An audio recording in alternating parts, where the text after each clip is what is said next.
Hey YouTube, metalskinstudios here. A few weeks ago, I made a video entitled "Where Are the Religious Moderates?"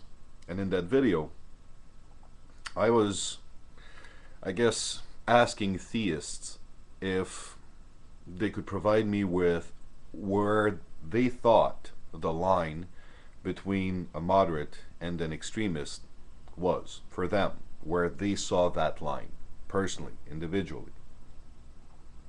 And I gave some examples. One of the answers, or one of the respondent to that video was Watcher Azazel. Hey Watcher. Now, I, to a certain extent, am at a loss for words to describe um, how difficult that conversation has been. But since I couldn't really express my opinion in 500 words, I decided to make a video about it.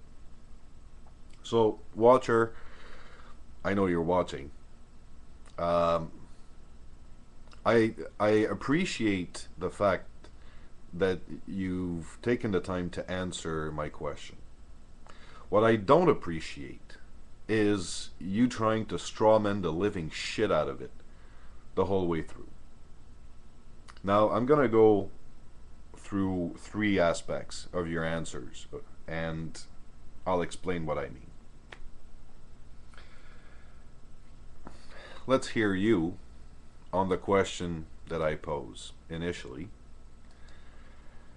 And let's see straw man number one. Religious fundies. I was wondering, when these people consider themselves rational and give the excuse that everything bad with their religion is because of extremists. Yeah? Okay, first off, I just like to mention I don't like the dichotomy of moderate and extremist because to me what that's saying is the amount of devotion you have to your religion somehow correlates with how likely you are to become violent, and I don't think that's the case. I would rather just look at it in terms of assholes and non-assholes. For instance, I don't use the Lord's name in vain. I know originally that meant don't swear an oath, but I won't even go like, oh my, things like that. However, I don't expect anyone else to follow that, and I don't swear oaths either. I'll say I promise, just to make it clear that I'm not saying something casually, but I will not swear an oath. But I don't expect anyone else to not swear oaths, because you're not bound to my religious beliefs.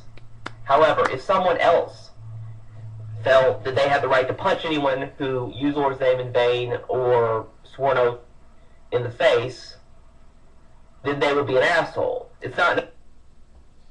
Okay, so if you think that your religious beliefs entitle you to punch someone in the face because they don't agree with you or because they don't believe in the same thing you do, then punching them in the face doesn't make you extreme. It just means you're an asshole. Okay.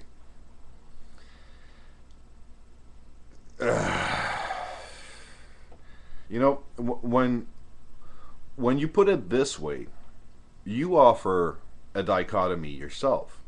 People are either assholes or they're non-assholes.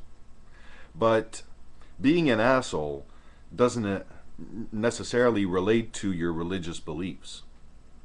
Punching someone in the face because they don't have the same religious beliefs as you falls in the category of extremism because religion is involved. Now, the second part, or the second straw man, and I'm gonna overlook the violent versus non-violent, or criminal versus non-criminal, or I'm just gonna go for your second straw man. I mean, the extremist the person who killed the abortion doctor, and the moderate the one that only votes for the politician that comes out in support of an anti-abortion law? The person who kills people is a criminal. Is it? Okay. The person who kills the abortion doctor is a criminal. And those who vote to restrict or take away rights from women to abortion, those aren't criminals. You know, in a secular society, discriminating against people on the basis of their gender, their race, their sexual orientation, or their religion is against the law. Hence, it is criminal as well. I'm not talking about violence necessarily. I'm talking about silencing one doctor by killing him, or silencing all doctors by voting legislation against their practice. What's more extreme? Silencing one through violence, or silencing all of them through using the legal system? That's what I'm talking about. Unfortunately, this seems to be troubling to you. And I'll come back to that later. I brought up the example of young earth creationists or creationists saying, what's the difference between moderates and extremists? Those who are attempting to have creationism taught inside the classroom, would those be extremists or would those be moderates? Well, obviously, if you're trying to impose your religious views on people and wedge them into science where they don't belong, that, in my book, makes you an extremist. Now, you tried to strawman this one again by saying, well, you know, there's the Kent Hovens who know it's bullshit and are trying to make money with it, and there are the idiot ones who just follow it because they believe. But honestly, there really isn't that much of a difference between the two, because the final result is still the same. Whether you're trying to wedge your bullshit because you're going to make money off of it, or whether you're trying to do it because you believe someone who's telling you that this is what the scripture means and this is what you should do because of your religion, obviously the end result is the same. So there's the last one that I brought up was Muslims who kill cartoonists versus Muslims who support imams who preach violence. And again, I'm not saying that the only choice when you're religious is to advocate violence one way or another. No.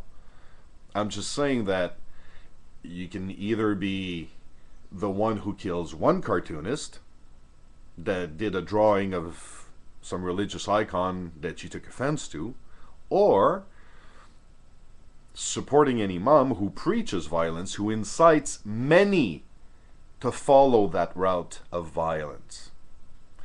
If you support the imam, you may not be violent at all. But your actions, the support you offer to someone who is pushing for this violence, that to a certain extent, in some people's book, might just be extreme. The last thing I want to touch on is your comment about 9/11 hijackers going to strip bars a few days prior to the attack. And that hardly makes them extremists. That people will fly a fucking plane in a building is not extreme because they went to a strip club a few days before. That is fucking retarded. Next on part 2.